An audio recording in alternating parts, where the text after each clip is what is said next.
name's Kevin McCready, and I lost my son, Alan, to a heroin overdose a little over a year ago. I'm Jennifer Stout, and my brother, Alan Vaughn, died of a heroin overdose in May of 2015. Alan struggled with his addiction for 7 years. When he was sober, he was great. He was a great person. He was very caring. And then when he would start using again, he did a lot of lying. He did a lot of stealing from our family.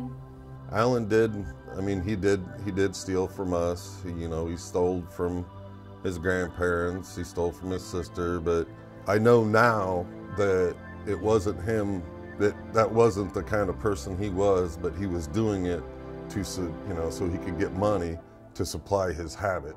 There were times where I wouldn't allow him around my house, around my children, around myself, because I couldn't allow my children to see their uncle looking the way he did. And my children would witness that, and they would ask what was wrong with their uncle. And it was hard to explain to a 7-year-old and a 3-year-old. Alan hated having a heroin addiction. He's got brothers and sisters, and some of them are married, and they've all got families, and that was one thing Alan really wanted, was to settle down and get married and have a family and everything. He loved all his nieces and nephews. If he was using, he lied a lot and said he wasn't using. He would say that he was clean. He would say he was just having a bad day, or he had a long day at work and that's why he was so tired, and he didn't want to see me hurt, even though the addiction was hurting not only him but his family. When Alan was sober, he would tell me how much he hated his addiction. He hated to be addicted to heroin. He wanted nothing more than to have a family.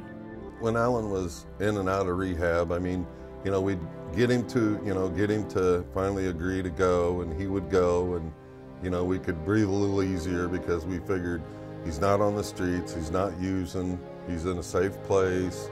We'd go visit him. He had gained weight again. He looked healthy. He didn't look so pale and so white like he looked when he was using heroin. Then the next thing you know, he'd leave, and he'd come home, and he'd be okay for a while, but then you could kind of see a change in him and stuff, and that's when we knew he was probably using again.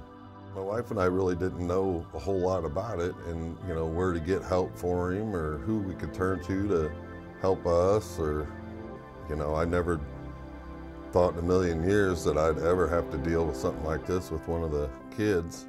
Had such a different mindset when he was clean. He would say how thankful he was for the help he'd gotten. He would say how sorry he was for hurting us. He never wanted to hurt us again. He would say if it ever happened again, then it would be the last time, because he was tired of hurting not only himself but his family. I've learned a lot since Alan passing, and I've met some people that have been clean for, quite a few years, and, there is hope, there's light at the end of the tunnel if you want help, and, you can get help. When I found out that my brother was addicted to heroin, I dreaded the day that I would get the phone call, and I received that phone call twice. Fortunately, the first time he survived the overdose. We thought maybe that would change him. A couple years went by and I got the phone call again. Officer met me outside and he told me I needed to sit down because he had some bad news. And that's when I found out that my brother had died from an overdose. There's not a day goes by that I don't think about him and stuff, so. Be there for them. It's hard to not turn your backs on them when they do such hurtful things to you and your family. When an addict is ready to get clean, that's the moment you need to be there, and you need to do what you can to help them get clean. Because when that time comes where they say, I'm ready, they need that help right then, because it could change in an instant.